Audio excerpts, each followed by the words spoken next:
दोस्तों, एक कहानी डॉक्टर एपीजे अब्दुल कलाम साहब की है। वे तमिलनाडु के रहने वाले थे और उनके स्कूल की शिक्षा भी तमिलनाडु से ही प्राप्त की उन्होंने। स्कूल के दिनों में उनके एक शिक्षक से बहुत ज़्यादा वो प्रभावित थे। उनका नाम आया दुरई सोलोमन था। उनके शिक्षक का ये मानना था कि ख्वाहिश, उम्मीद और यकीन को हमेशा अपने जीवन में रखना चाहिए। इन मूल मंत्रों पर काबू करना बहुत ज़रूरी है। इन 3 मूल मंत्रों के कारण आप अपनी मंजिल को बिना किसी परेशानी के पा सकते हैं।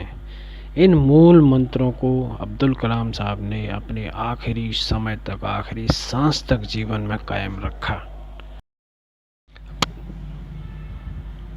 स्नातक की पूरी पढ़ाई करने के बाद डॉक्टर एपीजे अब्दुल कलाम साहब ने अपना काम शुरू किया और एक प्रोजेक्ट पर काम करने लगे। और प्रोजेक्ट इंचार्ज ने रॉकेट के मॉडल मात्र 3 दिन में काम पूरा करने का समय दिया था और साथ में ये भी कहा था कि अगर ये मॉडल नहीं बन पाया तो उनकी स्कॉलरशिप रद्द हो जाएगी। फिर क्या था, अब्दुल कलाम साहब ने न दिन देखी, न रात देखी, न भूख देखी, न प्यास देखी।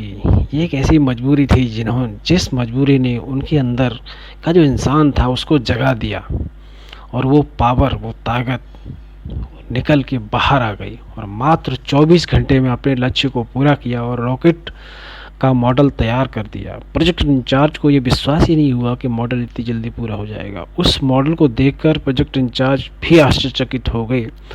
इस प्रकार डॉक्टर एपीजे अब्दुल कलाम ने अपने जीवन की कई चुनौतियों का, कठिनाइयों का, मजबूरियों का डटकर सामना किया। दोस्तों, हमें भी ऐसा ही करना चाहिए जब भी कोई हमारी मजबूरी की बात आ जाए। यस। 25 जुलाई 2002 को भारत के 11वें राष्ट्रपति के रूप में शपथ ली उन्होंने। डॉक्टर एपीजे अब्दुल कलाम एक ऐसे राष्ट्रपति हैं जिनको राष्ट्रपति बनने से पहले ये भारत रत्न, जो कि भारत का सर्वोच्च पुरस्कार होता है, वो मिला। कलाम साहब से पहले भी और 2 राष्ट्रपति थे, पहले डॉक्टर जाकिर हुसैन और डॉक्टर राधाकृष्णन को यह पुरस्कार मिल चुका है।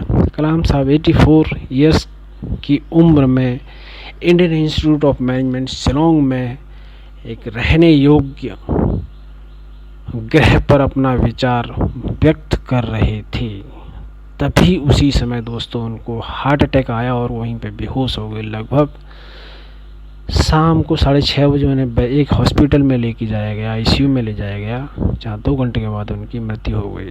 30 जुलाई 2015 को उनके पैतृक गांव रामेश्वरम के पास उनका अंतिम संस्कार हुआ। उनके अंतिम अनुष्ठान के समय कम से कम 3.5 लाख लोग शामिल थे। यही इसी बात से अंदाजा लगा सकता है कि उनमें कितना प्रभाव था उनकी शिक्षा का, उनके कर्मों का, जिसमें भारत के प्रधानमंत्री श्री नरेंद्र मोदी, तमिलनाडु के राज्यपाल, कर्नाटक, केरल और आंध्र प्रदेश के मुख्यमंत्री आदि लोग शामिल थे। अगर व्यक्तिगत जीवन के बारे में कहा जाए तो डॉक्टर कलाम साहब पूरी तरह अनुशासन का पालन करने वाले थे। कलाम जी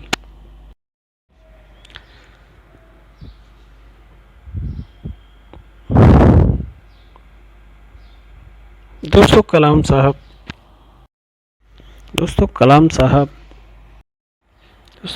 साहब ने आजीवन जिंदगी भर अनुशासन का पालन किया और कलाम साहब दोनों धर्मों की किताबें, भगवत गीता और कुरान, दोनों का अध्ययन करते थे।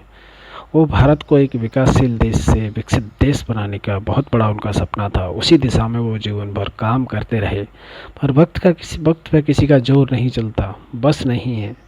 बच्चों और युवाओं के कलाम जी और हम सब लोगों के कलाम जी हमेशा प्रेरणास्पद रहे हैं और रहेंगे आगे भी।